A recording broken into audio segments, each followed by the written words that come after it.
So guys we are doing first ever podcast on our न्यूट्री1 channel, जो कि normal podcast नहीं है। हम आज जानेंगे नॉर्मल न्यूट्रिशन नहीं, मॉडर्न साइंस नहीं, आयुर्वेद का पर्सपेक्टिव न्यूट्रिशन के लिए, डेली लाइफस्टाइल के लिए।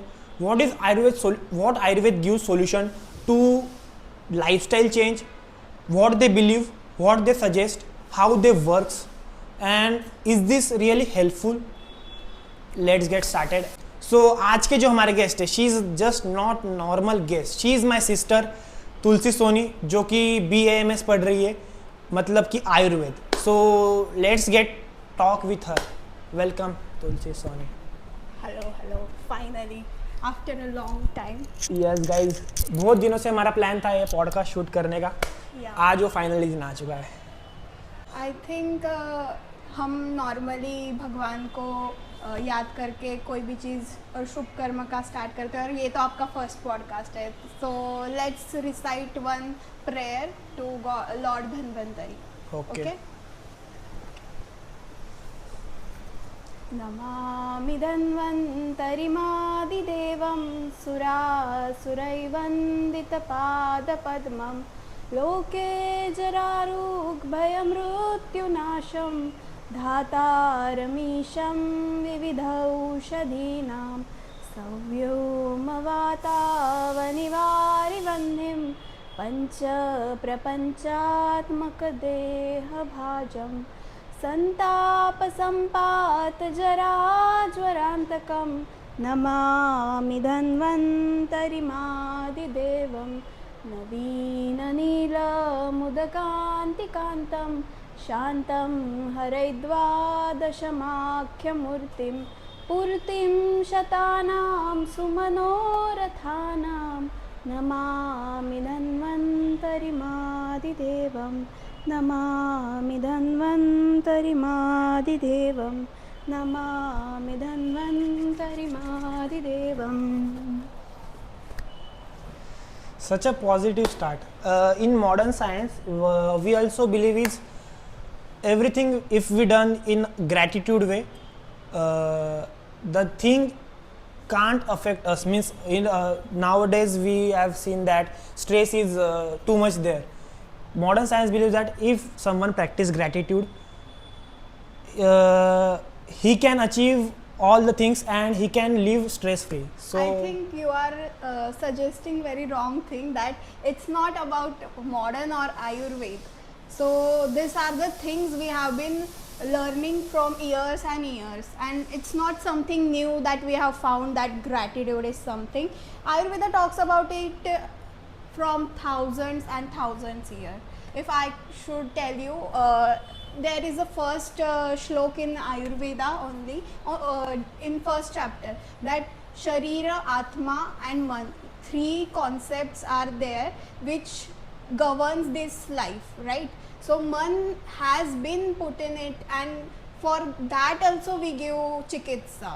So there is Dhi, Dhriti, Smriti, three types of Chikitsa we give for Mana Vikar.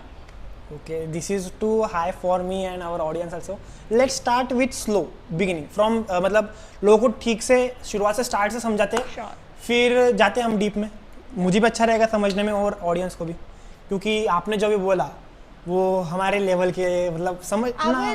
I will try कि मैं Yes. next time ये लैंग्वेज में बोल जो सबको समझ में। यस, क्योंकि जितना ज़्यादा कनेक्ट हो पाएगा ना, उतना ज़्यादा अच्छा रहेगा कि वो चीज़ें अप्लाई करने में और अंडरस्टैंड करने में। Yeah, but I would like to give a disclaimer that whatever I'm saying are from Samhitas. Even if I don't use any words from Samhita, it will be referred from Samhita only. Okay, thank you so much. So what is Ayurveda if you have to explain? So Ayurveda we can see from the breakdown of word only. It's a Ayu and Ved.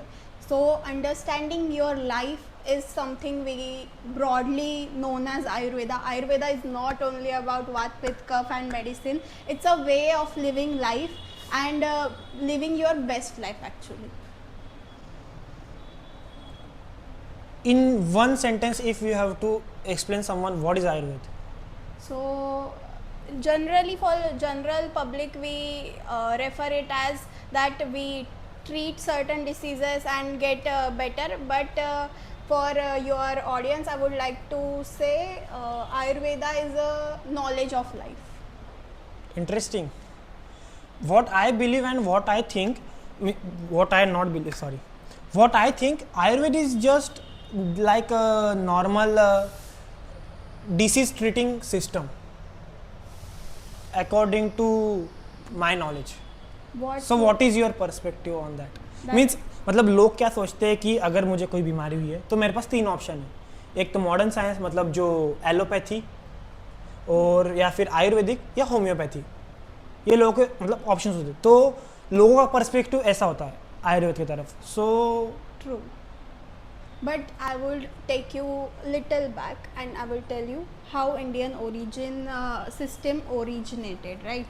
So we have Veda, Upaveda, and these are all just not Veda and Upaveda are not for only rishis. If I have to tell you, rishis are the scientists of ancient culture, and this Ved and Upaved are the are their researches over years and years, which has been collected in these kinds of books and which we read and further forward it to our next generation according to the changes whatever we see. So so what were we talking? Ayurveda is not just Yeah, Ayurveda is just not just medicines and chikitsa and treatment.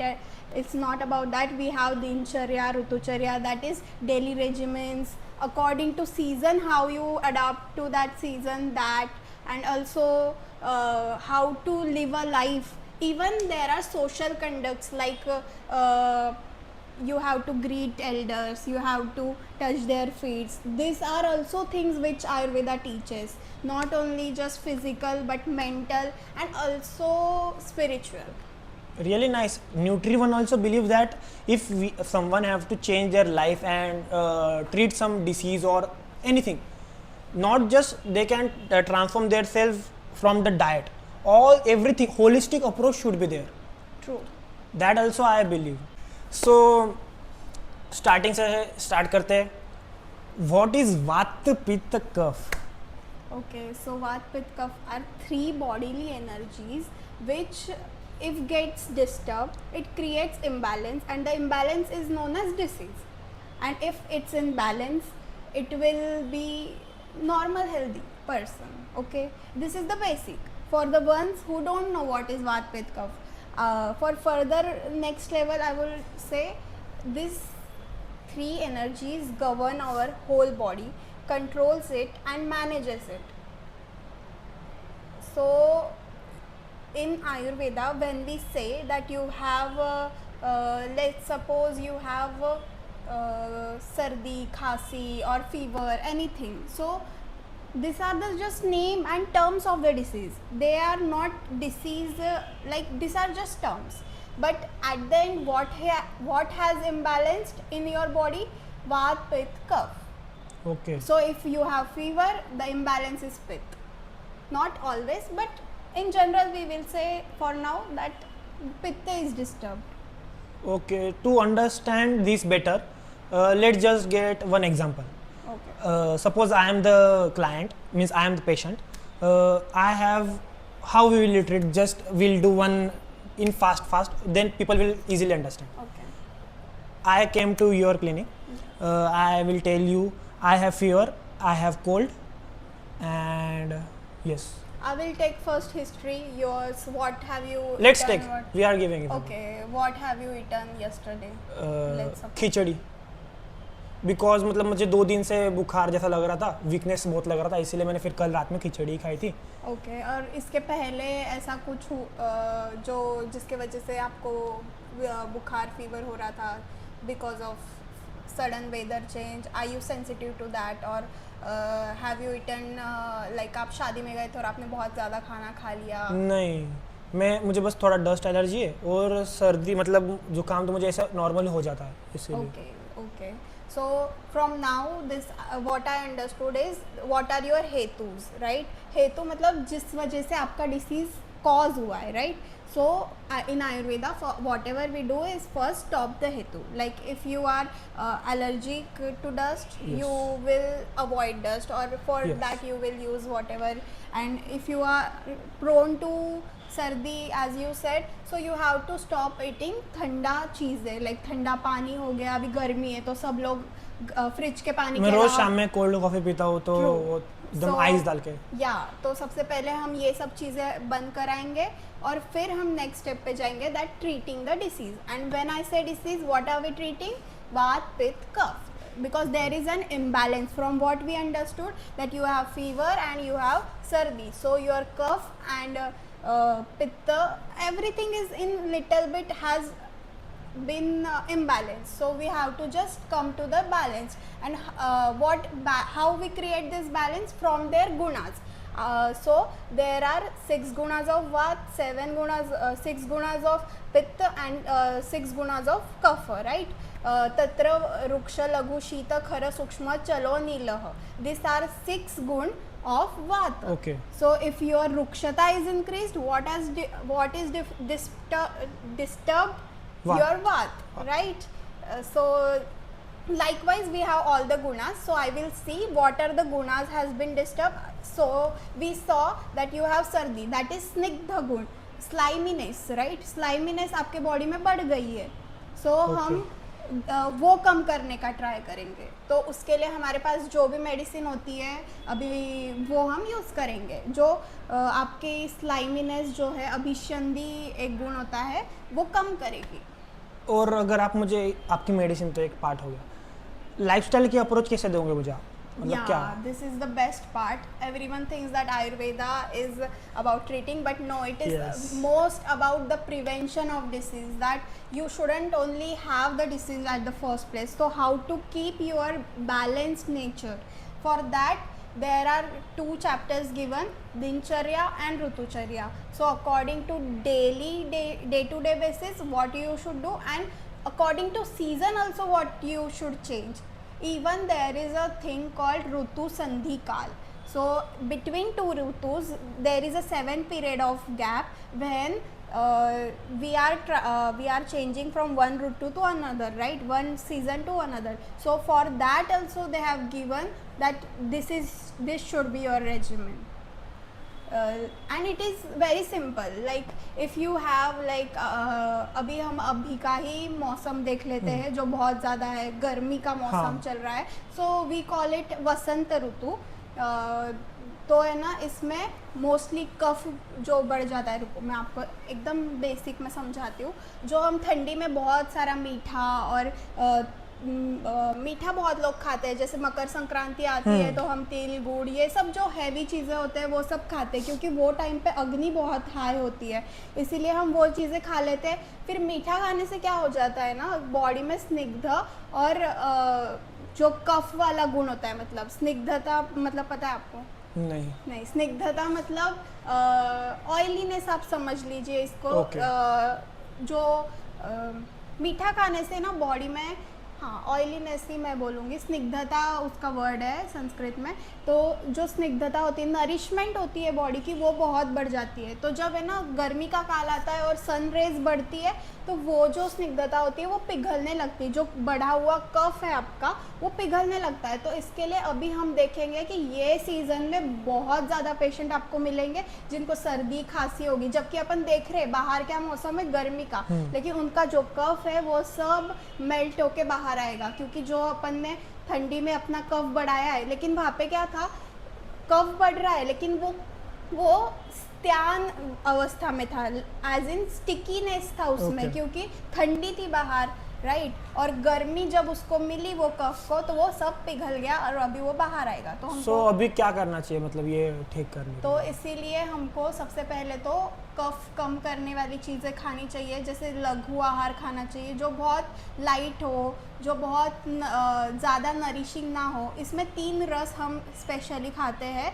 जो कि है कटु, तिक्त और कषाय. ये तीनों रस मैं बता रही हूँ, ये तीनों रस कफ को कम करने का काम करते हैं. कटु मतलब स्पंजेंट, देन कषाय मतलब एस्ट्रिंजेंट, और तिक्त मतलब बिटर टेस्ट। सो ये 3 टेस्ट अगर कोई खाता है तो उनको कफ वाली जो बीमारी अभी हो रही है, जिनको हमेशा बहुत ज़्यादा सर्दी वगैरह रहती है या फिर कोई भी कफ रिलेटेड, वो सब नहीं होगी। ओके, और क्या नहीं करना चाहिए? और क्या नहीं करना, तो जैसे जो कफ बढ़ाने वाली चीज़ें वो नहीं करनी चाहिए। जैसे मीठा नहीं खाना चाहिए ज़्यादा। मीठे से कफ बढ़ता है? यस, आंवला से भी मतलब सारनेस से भी कफ बढ़ता है। इवन तो...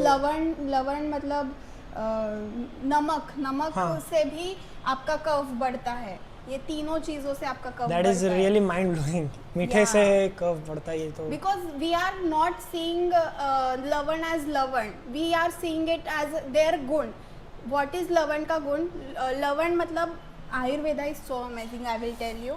There is a whole chapter on this, only 6 रस, which says कि जो भी मीठा रस है वो बॉडी में जाके क्या क्या काम करता है, लाइक उसका एक्शन पूरे बॉडी पे क्या दिखेगा, कौन से उसकी वजह से डिसीज़ होंगे, कौन सी चीज़ें वो ठीक रखेगा, कौन सी चीज़ें वो बिगड़ाएगा, इसके वजह से क्या फ्यूचर में जाके हो सकता है, ये सब उसमें दिया है। तो उसमें ऐसा क्लियरली बताया गया है कि जो लवण रस होता है उसके गुण क्या है। पहले तो हर चीज़ में हम गुण ही देखते हैं, उनके प्रॉपर्टीज़ क्या है। तो लवण रस मतलब जो सॉल्टी नमक ही अपन मान के चलते, जो नमक का गुण होता है वो क्या होता है, तो वो स्निग्ध होता है। पहली बात तो वो भी स्निग्ध होता है। आपको लगेगा कि मैं ऑयल खा रहा हूँ तो मेरा बॉडी में ऑयलीनेस बढ़ेगा, पर ऐसा नहीं होता है।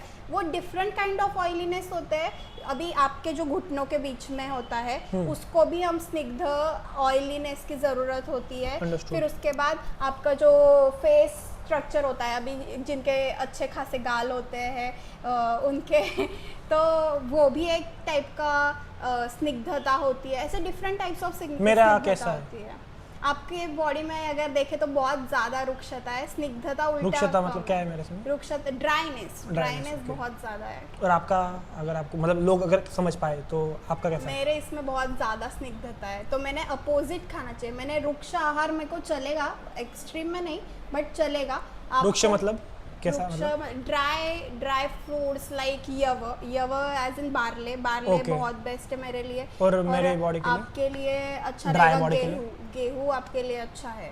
और क्या खाना चाहिए? मतलब मेरी ड्राई बॉडी है आपने थोड़ा सा मीठा बढ़ाना चाहिए, but natural, we are talking about natural मीठा, नथिंग एल्स, प्रोसेस शुगर में। और लेकिन हाँ, ये मैं बाद में हमारे मीट बस्ट में लेने वाला था, बट अभी बीच में ले लेते हैं। अभी जैसा टॉपिक निकला है तो गेहूं नहीं खाना चाहिए अकॉर्डिंग टू न्यू स्टडीज, क्योंकि गेहूं से इन्फ्लेमेशन बहुत बढ़ रहा है। क्योंकि जो फूड प्रोसेसिंग के वजह से भी, और कुछ स्टडीज भी उसको प्रूव कर रही है। लोगों के गट बहुत ज़्यादा सेंसिटिव हो चुके हैं, क्योंकि आजकल के ज़माने में बहुत ही ज़्यादा अडल्ट्रेटेड और रियल मिलना ही मुश्किल है। तो इसके वजह से ये स्टडीज़ पब्लिश हो रही है। लेकिन आई थिंक सब चीज़ें बंद करने से अच्छा हम हमारी बॉडी की इम्यूनिटी क्यों ना बढ़ाए, right? We should able to eat everything.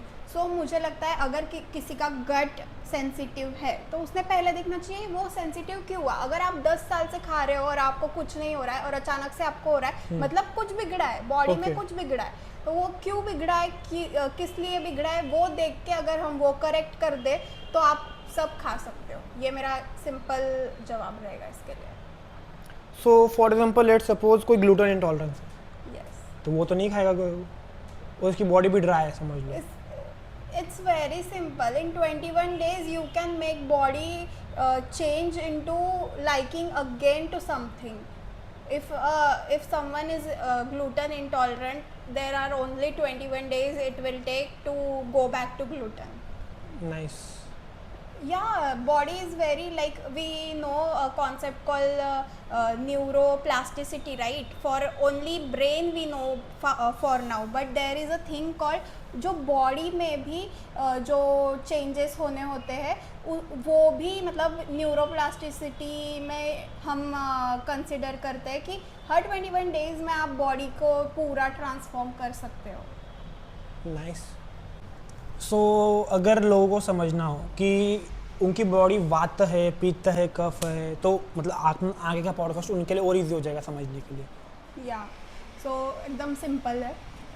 बात वाले जो लोग होते हैं, जो ऐसे टाइप के लोग होते हैं ना, जो बहुत फास्ट हर चीज़ में पहले वो 10 चीज़ें चालू करते हैं लेकिन एक भी ख़त्म नहीं करते, या फिर जो हमेशा लाइक एकदम घोड़े की तरह तेज़ होते हैं, वो जो पीपल होते हैं वो काइंड ऑफ बात तरफ होते हैं, लेकिन उनकी एट द सेम टाइम ये प्रॉब्लम्स होती है कि वो थोड़े से डरपोक किस्म के इंसान होते हैं, वो थोड़ा हमेशा लोगों पे शक ज़्यादा करते हैं ऐसे. So this are some traits which from which we can understand that you are what personality. Pitta. Then pitta are very sharp people, जिनको बहुत ज़्यादा गुस्सा आ जाता है, जो हमेशा हीट से एकदम चिड़चिड़े रहते हैं, उनको हमेशा ठंडी चीज़ें आप दे दो तो वो एकदम उनको पसंद आती है. और जो हमेशा एकदम पर ये लोग बहुत शार्प होते हैं, ये लोग माइंड से सबसे अगर टॉप पे अगर आप लोग देखो, जैसे कि जो विराट कोहली हो गया, वो लोग हमेशा रोनाल्डो, या वो सब लोग आपको मोस्टली दिखेंगे कि स्टीव ये लोग जॉब्स पित्त वाले ही लोग हैं, वो बहुत शार्प होते हैं. और कफ वाले जो लोग होते हैं तो ये लोग बहुत स्लो होते हैं, बहुत ही ज़्यादा स्लो होते हैं. ये लोग हर चीज़ एकदम लेट स्टार्ट करेंगे, लेकिन वो जब करेंगे तो उनके पास होती है स्टेबिलिटी, जो लॉन्ग टर्म काम कर सकते हैं. वो बहुत देर तक बैठ सकते हैं, वो एक ही प्रॉब्लम के साथ घंटों बिता सकते हैं. वो बात वालों के जैसा क्विक नहीं होते हैं, लेकिन उनमें वो स्टेबिलिटी और कामनेस और वो सब होती है. यही सब चीज़ अगर बढ़ जाए तो ये सब बुरी भी हो जाती है, लेकिन इसीलिए हमको उन तीनों को बैलेंस करके चलना पड़ता है. मुझे तो लगता है मेरे में तीनों है. हाँ, तीनों एक्चुअली ऐसा होता नहीं है कि सिर्फ आप वात हो या पित्त हो या कफ हो, आप में तीनों गुण होते ही है. आपका बस कोई कभी बढ़ता है, कभी कम होता है. इसके अलावा भी 2 मन के भी गुण होते हैं, दोष होता है एक्चुअली. ये तीनों भी दोष है, और जो रजस और तमस, ये 2 मन के दोष होते हैं, और एक होता है सत्व जो कि गुण माना जाता है. रजस और तमस मतलब रजस पॉजिटिव और नेगेटिव. तमस, हाँ, ये मोस्टली अफेक्ट करते हैं आपके मन को. जब भी आपको लगे कि मतलब आपको बहुत इरिटेशन हो रही है या फिर बहुत ज़्यादा गुस्सा आ रहा है, चिड़चिड़ा हो रहा है, तो मतलब आपका बॉडी में रजस गुण बढ़ गया है. अभी जो लोग डिप्रेशन में चले जाते हैं तो उनका ऐसा हम बोल सकते हैं कि उनमें तमस का गुण बढ़ गया है. तो इनको भी अगर हम कम कर दें तो वो ठीक हो जाते हैं. So what is the way of balance, मतलब आयुर्वेद के थ्रू कौन कैसे अपने लाइफ में बैलेंस और सही हेल्थ बना सकते हैं? सो हम स्टार्ट करेंगे कि लाइक सुबह उठने से लेके एक लाइफस्टाइल रूटीन पूरा बताते हैं कैसे होना चाहिए. वैसे तो ये हर व्यक्ति के लिए अलग अलग होता है, तो मैं फिर भी एक आइडियल हर एक के, वो तो हमारे इसमें भी है कि हर एक की बॉडी अलग है, हर एक की रिक्वायरमेंट्स अलग है, हर एक की कंडीशनिंग अलग है, बट फिर भी एक कॉमन चीज़ें तो होती है ना कि ये तो चाहिए ही, इतना होना ही चाहिए, इससे इस तरीके से ये चीज़ होनी चाहिए ऐसा. तो वो कुछ हम शेयर कर सकते हैं. ऐसा कैन यू इन पॉइंट सका जल्दी उठ, मुझे उठना बेस्ट आइडियल रहो. अगर कोई लेट उठ रहे हो चलेगा, अपन आइडियल रहो. हाँ, और 2-3 लीटर आइडियल रहो. और की का बॉडी का लिए 1.5 लीटर भी काफ़ी है, की का लिए 4 भी काफ़ी है, बट आइडियल की 2-3 ऐसा आइडियल. ठीक है कॉमन, ठीक है. समझ हर एक ने घी था तो घी तो लेना चाहिए ऐसा आइडियल. ऐसा मैं आपको कुछ टिप्स देती हूँ जो बस बीच में थाम लगा. सो आयुर्वेद के थ्रू हम एक समझते हैं कि कैसे एक आइडियल लाइफस्टाइल होनी चाहिए. डिस्क्लेमर ये है कि हर एक की फिजियोलॉजिकल कंडीशन, हर एक की रिक्वायरमेंट्स, हर एक का कंडीशनिंग सब अलग अलग होता है, बट फिर भी एक आइडियल जो आप अडेप्ट कर सकते हैं, जो कि करना ही चाहिए, मैंडेटरी चीज़ें होती है, अप्रॉक्स चीज़ें होती है, तो वो हम देखते हैं कैसे होता है एक आयुर्वेद के थ्रू लाइफस्टाइल. ओके, सो सुबह से उठने से लेके मील, स्लीप, सब कुछ, फिजिकल एक्टिविटी, माइंडसेट. मैं आपको एक पूरा दिनचर्या नहीं बता रही हूँ, बस आपको बिट्स बता रही हूँ उसके। तो सुबह उठने, वैसे तो आयुर्वेदा में सब आइडियलिस्टिक दिया हुआ है, लेकिन आज की अगर हम लाइफस्टाइल वगैरह देखें तो वो सब करना लोगों को पॉसिबल नहीं होता है। इसीलिए अभी आयुर्वेदा में तो लिखा है कि सुबह आपको ब्रह्म मुहूर्त में उठना ही है, 4 बजे आपको उठना ही है, लेकिन आजकल कितने लोग उठ रहे हैं, राइट? तो यहीं से हमारी सारी जो परेशानियाँ होती है वो शुरुआत होती है, राइट? इसीलिए हमको ट्राई करना चाहिए कि हम उठ जाए, but at the and I can understand कि नहीं होता है। बट फिर भी आप बोलिए, आप ब्रह्म मुहूर्त में उठना चाहिए, राइट है। या फिर उसके बाद आपको सबसे पहले जो लोग करते हैं कि सुबह उठ के 2-3 ग्लास पानी पी ले, ये बहुत गलत है। मैं आपको बता दूं, पानी ये ऐसी चीज़ है, मतलब आपको प्यास लगी है तो आप थोड़ा सा पी लो, लेकिन आजकल लोग इतनी गलतियां करते हैं, वो लोटा भर भर के पानी भर के रखते हैं कि कॉपर वेसल और ये और नींबू पानी और शहद का पानी, ये सब जो चीज़ें चल रही है आयुर्वेद के नाम पे, ये सब गलत है। अगर आपके डॉक्टर ने आपको कुछ सजेस्ट किया है, वो भी आपका अभी का कंडीशन देख के, तो इट्स फाइन, बट अदरवाइज़ ये सब चीज़ें जो चल रही वो गलत है। आपको सुबह उठ के सबसे पहले पानी बिल्कुल नहीं पीना है, ये मैं आपको बताना चाहूँगी। अगर आपको प्यास लग रही है 2 सिप ले लो आप, उससे ज़्यादा बिल्कुल नहीं। उसके बाद आपको करना है कि आप उठे, फिर उसके बाद आपको सबसे पहले आपका जो मल मूत्र विसर्जन है वो ही करना चाहिए। नेचुरल, अगर किसी की बॉडी अच्छी रिदमिक चल रही है क्या नहीं, अगर उसको देखना है उसको कोई डिसीज़ है कि नहीं, या फिर, तो ये सबसे बेसिक उसका इंडिकेशन है कि वो सुबह उठ के उसको तुरंत वॉशरूम और अर्जेस आ रहे हैं कि नहीं। अगर आपको ऐसा हो रहा है तो आप बहुत हेल्दी हो, you don't have to worry about anything. और फिर उसके बाद आपको थोड़ा सा अच्छे एक्सरसाइज में अभी इंडल्ज होना बहुत ज़रूरी है सबके लिए, क्योंकि पहले ऐसा था कि मतलब उन्होंने लिखा है कि आपको बस थोड़ा सा व्यायाम करने की ज़रूरत है, लेकिन आजकल जो हमारा लाइफस्टाइल है उसके हिसाब से सब ने एक्सरसाइज करना ज़रूरी है, क्योंकि बहुत ज़्यादा हम चीज़ें संतर्पण जैसी चीज़ें करते हैं। अभी संतर्पण का मतलब क्या होता है, तो जो बॉडी में बहुत ज़्यादा नरिशमेंट करने की काम करती है। बॉडी को हर चीज़ में नरिशमेंट की ज़रूरत नहीं है, थोड़ा सा कंट्रोल की भी ज़रूरत है, क्योंकि बहुत ज़्यादा नरिशमेंट हो जाती है तब हमको डायबिटीज़ और ये जो लाइफस्टाइल डिसीजेस है वो सब होने चालू हो जाते हैं। मैं आपको इसका एकदम बेसिक एग्जांपल दूंगी कि पहले हम रहते थे मिट्टी के घरों में, तो जब मिट्टी और जो पैरों में जो घर्षण होता था उसके वजह से भी जो डी नरिशमेंट होती है, मतलब वो पूरी डी नरिशमेंट, वो वर्ड रॉन्ग हो जाएगा, लेकिन जो भी उसमें फ्रिक्शन होता है वो भी हमारे बॉडी के लिए ज़रूरी था। लेकिन आजकल हम देखते हैं कि जो फ्लोरिंग है वो भी संतर्पण का काम करती है, मतलब वो भी आपके डिसीज़ में आपको एक एड ऑन है। It's not like a big factor but it's still a factor. मेरे जैसे लोग तो दिन भर सॉक्स पहन के घूमते हैं, फिर वो सही नहीं है? ऐसा सही नहीं है ऐसा नहीं बोलूँगी मैं, लेकिन मैं बोल रही हूँ कि कहाँ से जड़ की शुरुआत स्टार्ट होती है। जो भी आपको लाइफस्टाइल डिसीज़ हो रहे हैं और जो इतने बढ़ चुके हैं, जो आपकी इम्यूनिटी कम हो रही है, वो सब कहाँ से शुरू हो रही है। ये जो प्रकृति है वो पूरा इम्यूनिटी डेवलप हम में करने का काम कर रही होती है। तो हमको पांचों जो महाभूत होते हैं, जो 5 एलिमेंट्स है, जिससे अग्नि, जल, वायु, पृथ्वी और ये जो मतलब, तो इनसे अपना पूरा जो नेचर है वो बना हुआ है और उनसे ही हमारी बॉडी बनी हुई है, तो इनके कांटेक्ट में रहना बहुत ज़रूरी है। तो इसीलिए हम अगर कर पाए तो सुबह उठ के थोड़ा सा ग्रास पे वॉकिंग आप कर लो, ताकि आपका वो धरती के साथ ग्राउंडिंग, आपको पता ही होगा मॉडर्न साइंस जो आजकल लाई है, ग्राउंडिंग एनर्जीज और वो सब, तो ये सब डाउन टू अर्थ रहना चाहिए इंसान। या ऑफ कोर्स, तो ये सब पहले से ही हमारे संहिता में लिखा गया है, तो आपको वो करना चाहिए। फिर उसके बाद जब आपकी अग्नि खुलने लगे, मतलब आपको भूख नेचुरली जब लगे, तब ही खाना चाहिए। जो ये आजकल चल रहा है ब्रेकफास्ट सबने करना चाहिए, इतना करो, प्रोटीन ये करो वो करो, ये सब ठीक है, ये आपको करना है। लेकिन अगर आपको भूख लगी है तो अभी मैं आपको ये, अगर किसी को भूख ही ना लगे तो उसको खाना नहीं चाहिए? नहीं, बिल्कुल नहीं। अगर दिन भर भूख ही ना लगे तो फिर मतलब उसमें कोई तो प्रॉब्लम है। अगर आपकी कोई भी नेचुरल चीज़ है बॉडी की, जैसे खाना या फिर आपको पसीना आना, ये जो भी नॉर्मल चीज़ें होती है, अगर ये नहीं हो रही है, दैट्स एन इंडिकेशन। आपको कोई ब्लड टेस्ट और ये सब कराने की ज़रूरत नहीं है। ऐसी बहुत सारी चीज़ें अगर आप आपके बॉडी के टच में हो तो आपको पता चलेगी कि something is wrong with my body.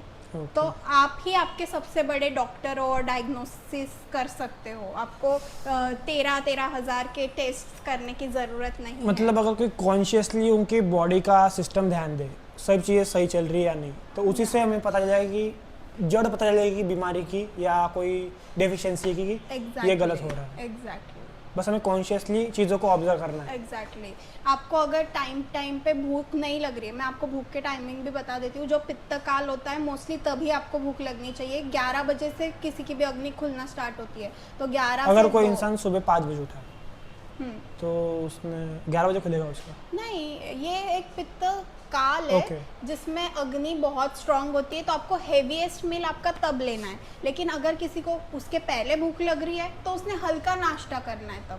तब उसने जैसे आप अभी जो भी पानी वगैरह लेते हो, ये इसके अलावा आप ले सकते हो थोड़ा सिद्ध जल हम मतलब अल्कलाइन वाटर। हाँ, आपके बॉडी टाइप के हिसाब से आपका वाटर चेंज होता है, तो वैसे आप ले सकते हो। या फिर थोड़ा सा, अभी बहुत ज़्यादा ड्राई फ्रूट्स वगैरह मैं बोलूँगी तो ये थोड़ा कंट्रोवर्शियल हो जाएगा, बट स्टिल अगर आप 2 बादाम ले रहे हो तो it's okay, it's not that harmful. अगर आप थोड़ा सा 2-3 काली मनुखाना के बोलो ब्लैक रेजिन्स आप ले रहे हो, ये सब बहुत अच्छी चीज़ें हैं जो आप ऐड कर सकते हो। तो आपको अगर minimum dry fruits, handful of mixture, that is great. एकदम कम चीज़ें खानी है, बहुत ज़्यादा भर के नाश्ता नहीं करना है, बहुत पोहे और बहुत हाई प्रोटीन ये सब नहीं करना है। अगर वो आपको करना है तो आपको 11 बजे के बाद करना है, ताकि वो अच्छे से उसका डाइजेशन भी हो। आप जो खा रहे हो बस वो नहीं बन रहे हो, आप जो पचा रहे हो वो आप बनते जा रहे हो। सो पचना भी चाहिए। आप खा तो सब रहे हो, लेकिन कितना पच रहा है? अभी आपने ही बोला था ग्लूटेन जो लोगों को पच ही नहीं रहा है, इसीलिए वो उनके लिए बुरा हो गया, राइट? इसीलिए हमको ये भी ध्यान रखना है कि हम खा तो रहे हैं सब सही, लेकिन उसका डाइजेशन भी ठीक हो रहा है कि नहीं। वो कैसे पता चलेगा कि डाइजेशन ठीक हो रहा है? अगर आपको टाइम टू टाइम खाने के बाद अगर 3 घंटे में फिर से आपका पेट खाली हो रहा है, आपका गैस पास हो रहा है, आपको वॉशरूम जाना पड़ रहा है, आपका यूरिन निकल रहा है, फिर उसके बाद आपको डकार आ रही है, ये सारी साइंस है जो हमारी बॉडी हमको दे रही है कि आपका खाना पच चुका है। Okay. और मैक्सिमम आप क्या खा रहे हो उस पर डिपेंड करता है कि कितने घंटे में ये पचेगा, लेकिन 3-4-5 घंटे में तो हो ही जाना चाहिए। अगर फिर भी आपने बहुत हेवी खाया है तो फिर ये सब साइंस आपको नहीं दिखते, तो यू शुड नो कि इतना मैं हेवी नहीं खा सकती हूँ आपने, और उसके हिसाब से चेंज करना चाहिए। बट अब आजकल जैसे मैं खुद के पॉइंट ऑफ व्यू से बोलता हूँ कि जैसे कि हर किसी को आदत हो जाती है कि सुबह मुझे 8 बजे ब्रेकफास्ट करना है, और हर एक की क्वांटिटी फिक्स होती है। मुझे 1 बाउल पोहा खाना है, मुझे 1.5 बाउल पोहा खाना है। फिर हर एक का क्वांटिटी होती है, मुझे 3 रोटी खाने में खानी है, किसी की होती है 5 रोटी खानी है, हर एक का होता है फिर मुझे 4-5 बजे स्नैक्स का होना है, किसी का होता है नहीं खाना है। तो बॉडी तो उस हिसाब से एडप्ट कर लेती है और उसे उतनी कंसिस्टेंसी से चाहिए डेली। बट फिर ये कैसे समझे कि मुझे कब खाना है या नहीं? Exactly, this is best point you have touched on. ये बहुत सही बोला आपने कि आपको आपके बॉडी को आदत हो जाती है, और बहुत सारी गलत चीज़ों की भी आपके बॉडी को आदत हो जाती है। तो आपको वो छोड़ना और अच्छी आदतें अडॉप्ट करना भी उतना ही ज़रूरी है। वो कैसे समझेंगे हम कि वो गलत है हमारा? तो उसके लिए ही हमने ये बेसिक से स्टार्ट किया था कि अभी सब जल्दी उठना ही अच्छी बात है, राइट? ये एक आइडियल चीज़ है कि आपको जल्दी उठना ही है। तो वैसे ही रूल्स है कि आपको 11 बजे ही पहला मील लेना है। फिर उसके बाद पर बहुत टाइम से अगर आपको आदत हो गई, सालों से अभी लोगों को आदत हो जाती है कि सुबह पानी पीने की, तो हम उसको तुरंत नहीं बंद कर सकते। तो हम उनको 15 दिन का पीरियड देते हैं कि पहले दिन आप कम करो, पानी कम करो, फिर थोड़ा और कम करो, फिर 1 ही गिलास, फिर पूरा बंद करो। तो वो एक पूरी प्रोसेस होती है, इसको भी पादांशिक क्रम बोलते हैं, ये भी आयुर्वेदा में दिया है। जो अभी आजकल लोग चैलेंजेस करते हैं कि कोई भी चीज़ छोड़ने के लिए या फिर कोई भी चीज़ स्टार्ट करने के लिए, ये भी ऑलरेडी आयुर्वेदा में दिया गया है। तो हम बात कर रहे थे कि तो कैसे हम जाने कि हमारा नेचुरल वे ऑफ बॉडी क्या है। तो इसके लिए मैंने खुद भी, मैं आपको बताती हूँ, मैं हॉस्टल गई थी तब मेरे को आदत पड़ गई थी कि ये टाइम पे खाना है और उतना ही क्वांटिटी में खाना है। तो मेरे को नहीं पता था कि मेरी नेचुरली बॉडी क्या चाहती है क्या नहीं। तो मैंने क्या किया था, बस 2 दिन का उपवास किया था, 2 दिन मैंने कुछ भी नहीं खाया। फिर 3rd डे से जो मेरी नेचुरल साइकिल थी वो मेरे को पता चल गई। पहले मैं ज़बरदस्ती क्या कर रही थी, डाइटिंग और इनके चक्कर में 2 ही टाइम खाना खा रही थी। लेकिन जब मैंने नेचुरली मेरे बॉडी को ऑब्जर्व किया और जाना कि मेरे को कब भूख लग रही है, कब किस चीज़ की भूख लग रही है, कब मेरे को बस पानी पीने की इच्छा हो रही है। कभी कभी हम बहुत बार कंफ्यूज कर जाते हैं कि मेरे को भूख लग रही है या पानी की प्यास लग रही है। मेन पॉइंट, या क्योंकि वो हमारे जो सेंटर्स होते हैं ब्रेन में, हंगर और थर्स्ट के, वो बहुत पास में होते हैं। तो हमें नहीं पता चलता है कि हमें भूख लगी है या पानी पीना है। तो उतना आपको आपके बॉडी के साथ टच में रहना चाहिए कि आप समझ पाए कि मेरे को किस चीज़ की ज़रूरत है, मेरी बॉडी अभी क्या डिमांड कर रही है। इवन आपको क्या खाना चाहिए ये भी आपकी बॉडी बता देगी। अभी गर्मी है तो आप इस गर्मी के मौसम में और गर्म चीज़ें या फिर बहुत तीखी चीज़ें खा पाओगे नहीं, तो मन ही नहीं करेगा। एग्जैक्टली आप अभी कोल्ड सैलेड्स और बहुत सूदिंग चीज़ें, ठंडा, वो वाटरमेलन, ये सब चीज़ें आपकी बॉडी खुद से क्रेव करेगी। तो वैसे ही हम अगर थोड़ा सा अपनी बिजी जो लाइफ है उसको कम करके थोड़ा सा बॉडी के साथ इंटैक्ट करें तो आप पता चल कर पाओगे कि आपको क्या क्या करना है, क्या क्या नहीं। और इसके लिए मैंने आपको स्टार्टिंग बोला है कि 2 दिन बस उपवास करो, कुछ भी मत खाओ। ये तो मैं खुद भी अप्लाई करने वाला हूँ, या रीसेट हो जाएगी मुझे भी देखना है। मैंने मतलब मैं 1 दिन का तो कर चुका हूँ, उसकी मुझे खुद को बेस्ट 1 थिंग अगर आपको ये पॉडकास्ट से लेके जानी है तो फास्टिंग करो गाइस।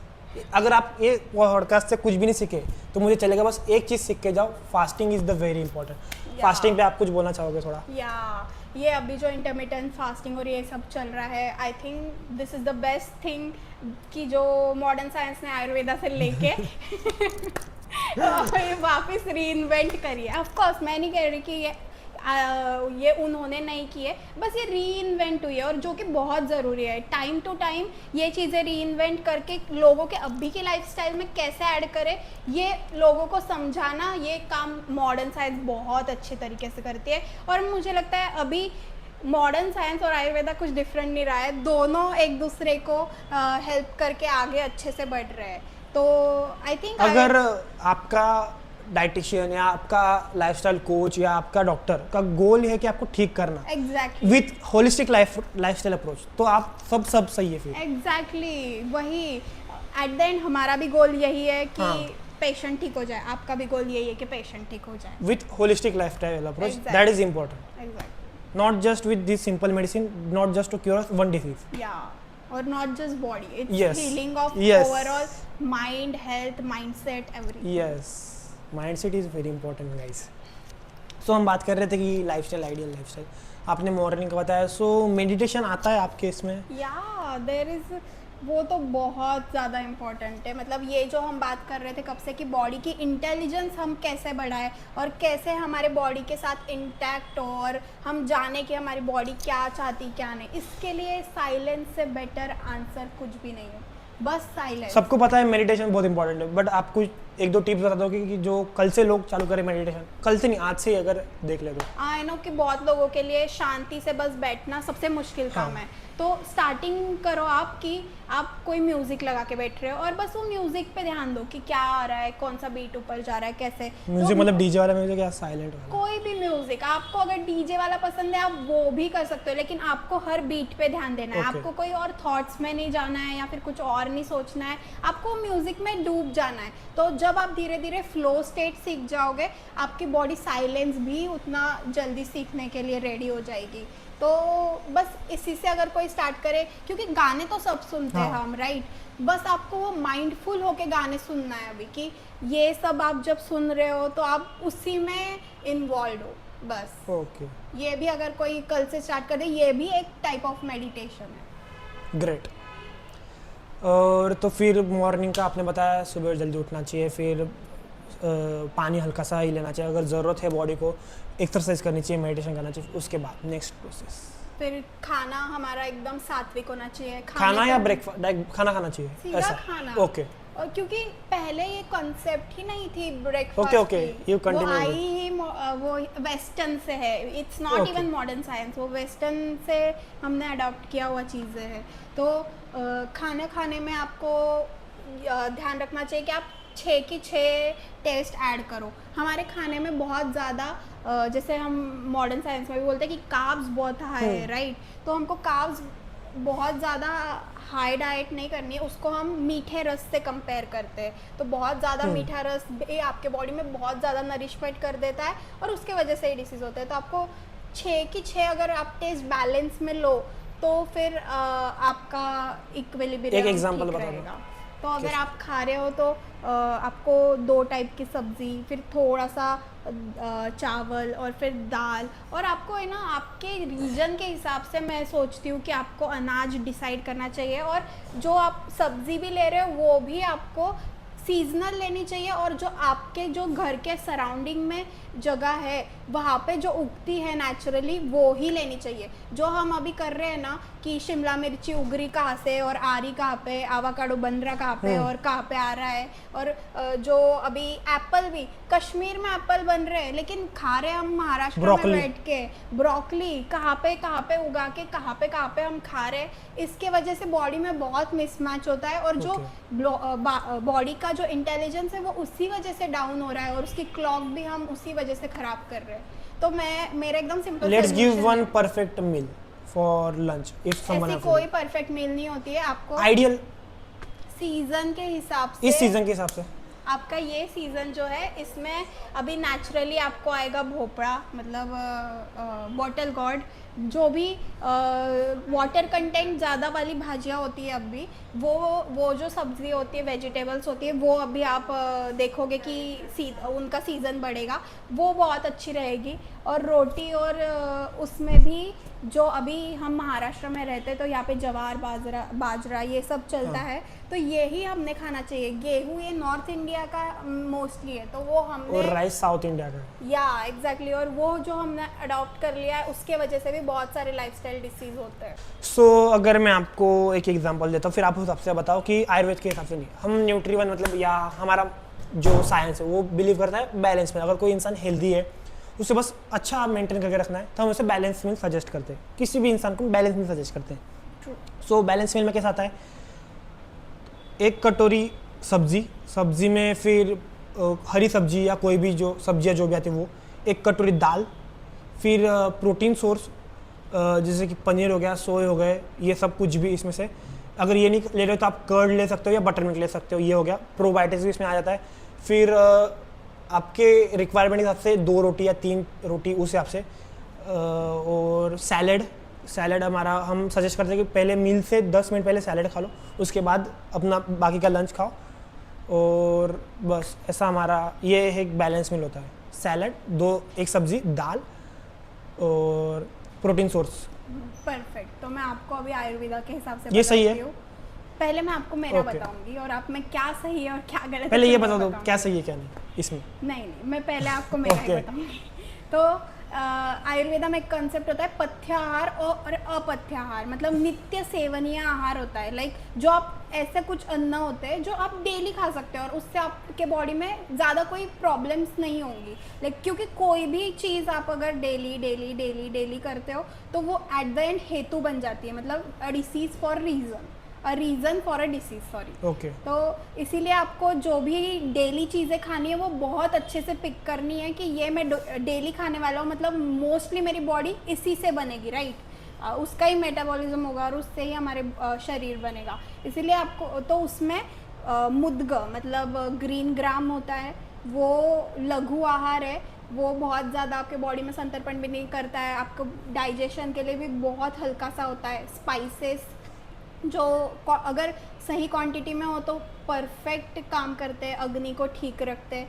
तो ऐसी बहुत सारी चीज़ें हैं, जैसे आपने बोला छाछ, वो बटर मिल्क, ये चीज़ें हैं जो आप डेली भी खाओगे तो इतना आपके बॉडी में कोई प्रॉब्लम नहीं करेगी। लेकिन वही आप अगर पनीर डेली खाने लग गए तो आपके बॉडी में ऑफकोर्स मसल बिल्ड हो रहा है आपका, वो सब सही है, लेकिन आपके अग्नि के लिए वो इतना ठीक नहीं है। ऑफ कोर्स मतलब जो एक्सरसाइज करता है उसका अग्नि भी स्ट्रांग है तो उसको वो पच जाएगा, लेकिन जब आप ये डेली खाते हो तो आपको इसके दूसरे साइड इफेक्ट्स दिखेंगे, क्योंकि पनीर कितना अच्छा है कितना नहीं वो किसी को वो पता तो नहीं। ऑब्वियस है कि वो तो हर चीज़ का है। एग्जैक्टली बट पनीर और जो मिल्क और फ्रूट और ये सब चीज़ें लोग खाते हैं, इसका आगे जाके सब में नहीं दिखेगा, क्योंकि there is a thing called ख वैगुण्य, मतलब ऑलरेडी बॉडी में एक डेफिशिएंसी होती है जो है ना हम ऐसी चीज़ें खा के और बढ़ा देते हैं।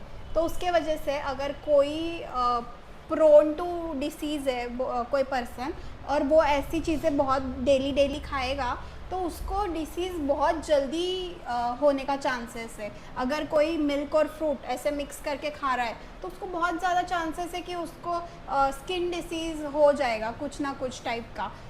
वो बहुत छोटे फॉर्म में भी होता है। आपको भी पता है कि हमारा जो छोटा भाई है वो मिल्क और फ्रूट मिक्स करके खाता था तो उसको हमेशा पिस्ती वाला जो स्किन एलर्जी हो जाती थी। तो वही, क्योंकि उसकी जो अग्नि है वो विषम अग्नि है, तो उसको कितना पचेगा और उसको क्या फूड आइटम्स बचेंगे वो हिसाब से उसने डिसाइड करना चाहिए कि ये मेरे लिए है, ये मैं रोज़ ले सकता हूँ। अगर वो हफ्ते में से एक दिन वो खाएगा उसको इतना प्रॉब्लम नहीं होगा, क्योंकि फिर वो हफ्ते में से एक दिन, फिर नेक्स्ट हफ्ते में से एक दिन, तो वो जब उसका ऑनसेट बनाता है ना डिसीज़ वो बहुत लंबा जाएगा। मतलब उसको जो पूरा हफ्ता में 7 डेज होते हैं तो 7 डेज में खाने से उसका जो डिसीज़ होने का ऑनसेट है वो नज़दीक आ जाएगा। लेकिन अगर आप हफ्ते में से एक बार खाओ राइट, तो वो कितने महीने जाएगा, 2 महीने में वो डिवाइड हो जाएगा कि एक हफ्ते में 4 दिन और 2, तो वो डिसीज़ होने में उतना टाइम लग जाएगा। समझ रहे हो आपके मेरे को क्या बोलना है? Yes I am totally getting it. You are talking about really nice thing. Let's just back to our topic. Suggest what is this? Is this balance में is right? ओके तो ऐसे नित्य सेवनीय आहार जो होते हैं मैं उनके कुछ एग्जांपल्स दे देती हूँ आपको। जैसे कि पोमोग्रेनेट हो गया, फिर मुद्गा हो गया। मुद्गा मतलब ग्रीन मूंग। फिर आपका छाछ हो गया। दही जो लोग समझते हैं कि डेली खा सकते हैं वो बिल्कुल हम डेली नहीं खा सकते, वो बहुत ज़्यादा अभिसंधि होता है, मतलब वो सारे सिक्रीशंस जो होते हैं बॉडी के वो बहुत बढ़ा देता है। तो इसीलिए जो भी दही खा रहे हो डेली प्लीज़ आप उसकी छाछ बना लो और वो ज़्यादा बेटर रहेगी, क्योंकि जब हम उसमें चर्न करते हैं तो वो संस्कार परिवर्तन हो जाता है तो वो उतना हानिकारक नहीं रहता है। अभी इवन लोग बोलते हैं कि हम कढ़ी बना रहे हैं राइट, तो उसमें भी हम मिल्क है और फिर उसमें ये नमक डाल रहे हैं, तो नमक और दूध तो अच्छा कॉम्बिनेशन नहीं है, लेकिन वो हम खा सकते हैं कढ़ी, क्योंकि उसमें हम बेसन मिलाते हैं। तो उसका जब हम बेसन और दही और उसको मिक्स करते हैं तो उसका संस्कार परिवर्तन हो जाता है, तो वो हानिकारक नहीं रहता है।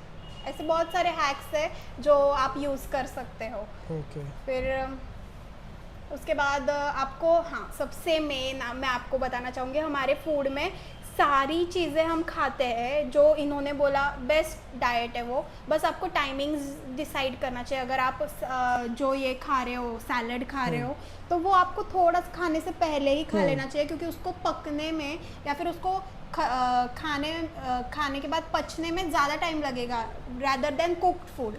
कुक्ड फूड बहुत ऑलरेडी कुक्ड है। और सैलड भी कच्चा नहीं खाना चाहिए, हल्का सौते करके हल्का बॉईल करके तो ज़्यादा अच्छा होता है और ज़्यादा जैसे एब्जॉर्ब भी होता है और उसे थोड़ा ऑयल के साथ सौते करके तो दैट इज ये बेस्ट चीज़ बोली है इन्होंने, वरना लोग अग्री नहीं करते कि घी ऑयल सब बंद कर दो सीधा, ऐसा नहीं होता है गाइज। उसकी भी बॉडी को हर चीज़ की रिक्वायरमेंट होती है। और आपकी लिस्ट में क्या क्या अच्छी चीज़ें? तो हमारे मेरे को ये थाली एकदम परफेक्ट है जो इन्होंने बताई है, लेकिन बस इसमें एक चीज़ की कमी है जो कि है कषाय रस, दैट इज एस्ट्रिंजेंट टेस्ट, जो हमारे फूड में है ही नहीं। Lemon, vitamin C is very important. Vitamin C नहीं, vitamin C is sour taste. Astringent taste is जो हम आंवला खाते हैं तो उसका फर्स्ट टेस्ट होता है थोड़ा सा खट्टा, लेकिन जब उस पर हम पानी पी लेते हैं तो उसके बाद जो टेस्ट आती है जो थोड़ी सी मीठी होती है, उसके पहले और मुंह का पूरा थोड़ा सलावा कम हो जाता है तो वो जो ड्राइनेस क्रिएट करता है राइट, तो उसको बोलते हैं एस्ट्रिंजेंट टेस्ट। उसके फूड आइटम्स मुझे अभी याद नहीं आ रहे हैं, मैं वो कमेंट्स में हम डाल देंगे लिख के, बट जो एस्ट्रिंजेंट टेस्ट है वो हम बिल्कुल नहीं लेते। तो मैं आप सबको सजेस्ट करूँगी कि आप खाने के बाद या फिर जो वो मुखवास हम खाते हैं ना, मोस्टली उसमें जैसे अलसी हो गया वगैरह, इस सब में वो ऐड हो जाता है। तो आपको खाने के बाद अगर आप खा सको तो एक आंवला ज़रूर खाना चाहिए। और एस्ट्रिंजेंट टेस्ट में और भी बहुत सारी चीज़ें हैं एक्चुअली, लेकिन मुझे अभी सच में याद नहीं आ रही है, तो मैं आपको बाद में नो बता इशू। दूँगी। देन तो वो परफेक्ट मील हो जाएगा। बाकी तो आपने एकदम परफेक्ट बोला। ओके, लंच के बाद बस वो पनीर, प्लीज़ सोया पनीर दोनों चीज़ डेली मत खाओ आप। हर 3 और 4 डेज़ में खाओ।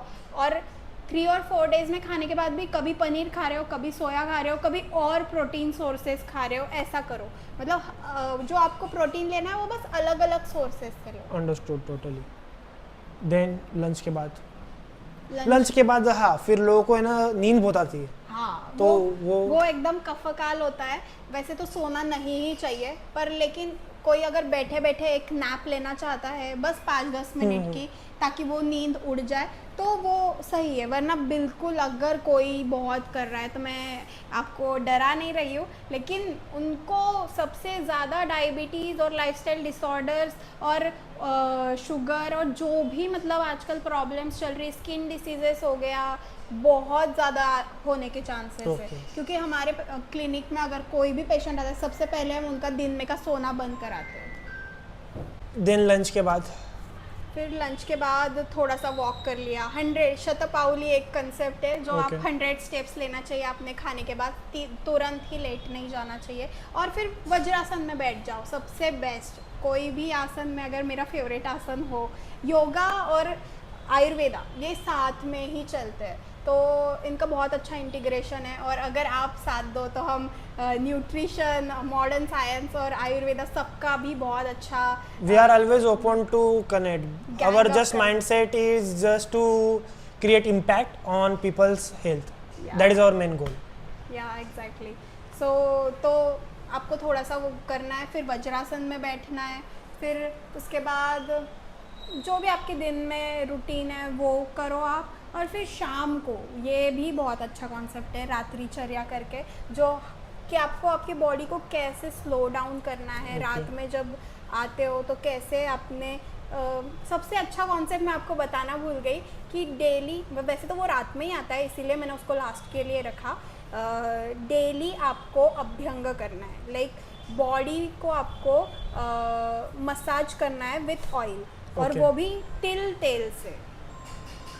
सो लंच हो गया, देन उसके बाद कैसा प्रोसेस होना चाहिए? ओके, तो है ना, हम अभी देखेंगे कि स्लो डाउन कैसे करना है बॉडी को। जब शाम होती है, रात होती है, तो हमने क्या क्या चेंजेस करने चाहिए।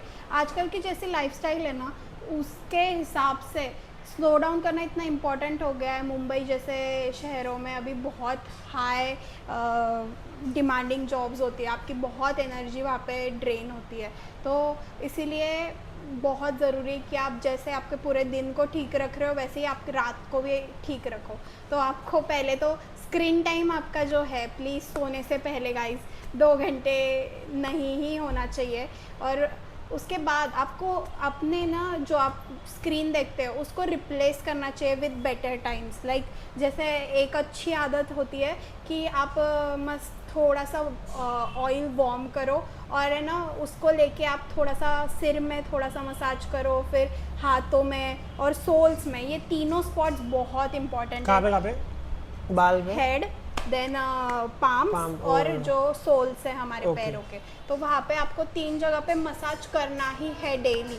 इससे आप इतने अमेजिंग रिजल्ट्स देखोगे ना, जो आपकी पूरे दिन की थकान वगैरह है वो भी निकल जाएगी। तो इसीलिए इसके लिए आप आपके हिसाब से ऑयल चूज़ कर सकते हो। जैसे अभी गर्मी है तो आप कोकोनट ऑयल जो ठंडा होता है naturally compare to other oils, तो वो यूज़ कर सकते हो बस। और फिर और जैसे कि बोलते हैं कि आपका सुबह का खाना, मतलब जो ब्रेकफास्ट इन द सेंस होता है, वो एकदम अमीर जैसा होना चाहिए। और जो लंच होता है, मतलब जो दिन में थोड़ा दोपहर में 2-3 बजे खाते हैं, वो थोड़ा मिडिल जैसा होना चाहिए। और रात में भिखारी जैसा खाना चाहिए, मतलब एकदम गरीब जैसा खाना चाहिए। सो मतलब रात में एकदम हल्का खाना खाना चाहिए ऐसा। तो मैं थोड़ा सा उल्टा करना चाहूँगी इसको कि सबसे पहला जो होता है वो 11 बजे के हाँ। 12 बजे के आसपास वाला वो सबसे हैवी Heavy। होना चाहिए। फिर आप शाम में थोड़ा सा हल्का फुल्का कुछ भी ले सकते हो, और रात में तो जितना हो सके आप सूप सैलड, Okay। मतलब सैलड नहीं बट है सूप सैलड, सैलड नहीं बट सूप्स काइंड रात से बोल जो रात से बोल बहुत रात से बोल। क्या? तो रात में हाँ, तो रात में आपको जितना हो सके उतना हल्का खाना खाना है जो बहुत इजीली पच जाए और आपकी बॉडी को पूरी रात भर काम ना करना पड़े। Okay। तो सबसे हल्की चीज़ें आपको रात में खानी चाहिए। और ऐसा होता है ना कि सूरज ढलने से पहले खाना खा लो। हाँ, ये तो बेस्ट कॉन्सेप्ट है। अगर किसी ने ये ट्राई किया होगा तो उनको पता होगा कि कितने वंडर्स ये लाइफ में क्रिएट करता है। अगर कोई सूरज ढलने से पहले 6:30 या मैक्स टू मैक्स 7 बजे तक भी अगर कोई खा ले तो उसकी बॉडी उसका इतना शुक्रिया करती होगी, क्योंकि उसकी बॉडी उसके बॉडी को समझा है एक्चुअल में कि अभी उसके बाद हमारा जो खाना पचने का जो कैपेसिटी होता है वो कम होते जाता है। तो और उतनी ज़्यादा बॉडी को मेहनत लेनी पड़ती है अगर आप उतना लेट खा रहे हो। तो आपने ट्राई करना चाहिए कि 7 बजे आप खाना खा लो। और अगर आपको क्रेविंग्स हो रही है वैसे लेट नाइट वगैरह, तो आप ट्राई करो कि आप तब ज़्यादा कुछ पानी पी लो या फिर कोई और चीज़ें ऐड कर लो। बट मोस्टली आपकी ये आदत भी धीरे धीरे छूट जाएगी वापस क्रेविंग्स होने की, जैसे जैसे आप आपके बॉडी के इंटैक्ट में आते जाओगे। नाइस। सो मैंने समझा कि अगर हम बॉडी को कॉन्शियसली ऑब्जर्व करें, या कॉन्शियसली उस पर ध्यान दें, उस पर वर्क करें, तो हमें कोई डॉक्टर के पास जाने की ज़रूरत नहीं पड़ेगी, हम खुद ही खुद को ट्रीट कर सकते हैं। एग्जैक्टली, ऐसा ट्रू। हैविंग सेड दैट, आपको ज़रूरत पड़ेगी, जैसे हमारे आजू बाजू की दैट इज़ ऑब्वियसली। या बट फिर भी अगर एक कोई इंसान समझदार है, जो डिसिप्लिन्ड है और जो जानता है अपनी बॉडी को और वर्क करने के लिए रेडी है, मोटिवेटेड है, Yes। सो वो कर सकते हैं। ऑफ कोर्स 100% विदाउट नॉलेज, सही गाइडेंस वो नहीं कर सकते, बट फिर भी comparison to others they can do best. Exactly. और अगर कोई आयुर्वेदा पढ़ ले तो वो खुद ही कर सकता है। Oh, nice. Then this is complete lifestyle। Yeah। और क्या चीज़ें नहीं, अगर 3 ऐसी चीज़ें जो करनी ही चाहिए इंसान में। तो उसमें सबसे पहले आएगा कि जल्दी उठो, टाइम पे खाओ। Okay। और तीसरी चीज़ रहेगी जो मैंने बोली, अभ्यंग, जो ऑयल मसाज होता Okay। है, वो बहुत बेस्ट चीज़ है। अभी तक उसके इतना मतलब लोग समझ नहीं पाए कि क्यों इतना इम्पोर्टेंट है, लेकिन आप करो, आप खुद रिजल्ट्स देखोगे। और क्या 3 चीज़ें नहीं करनी चाहिए जो गलत चीज़ें कर रहे हैं लोग? ऑफ कोर्स, मतलब अल्कोहल, सिगरेट, हाँ, वो तो वो ऑब्वियस चीज़ है। ये कोई इतना डैमेज कर रहा है अपने बॉडी को, वो तो आई obviously। वुड से वो प्लीज मत नॉर्मल आई एम टॉकिंग करो। अगर फूड और न्यूट्रिशन में हम बात लाइफस्टाइल, करें, यू कैन सुबह उठ के पानी पीना बंद कर दो प्लीज़। वो Okay। लोटा भर पानी मत पियो प्लीज़। आप समझ जाओगे कि उससे भी बहुत सारा डिफरेंस होता है। मैं आपको एक मेरा एक्सपीरियंस बताती हूँ। एक पेशेंट था जो पूरा उठ के पूरा इतना बड़ा जग जो होता है कॉपर का, उतना पानी पी जाता था, और उसके वजह से उसको है ना पेट में दर्द हो रहा था। और ये वो रीज़न समझ ही नहीं रहा था कि पानी पीने की वजह से पेट दर्द क्यों होगा मुझे। ये उसको हमने बस एक दिन पानी बंद किया, उसकी जो पैरों की नमनेस थी वो चली गई, उसका पेट दर्द चला गया, सब चला गया, बस एक दिन पानी बंद करने से। फिर उसके बाद पहली चीज़ हो गई कि सुबह उठ के पानी पीना बंद करो। फिर उसके बाद हो गया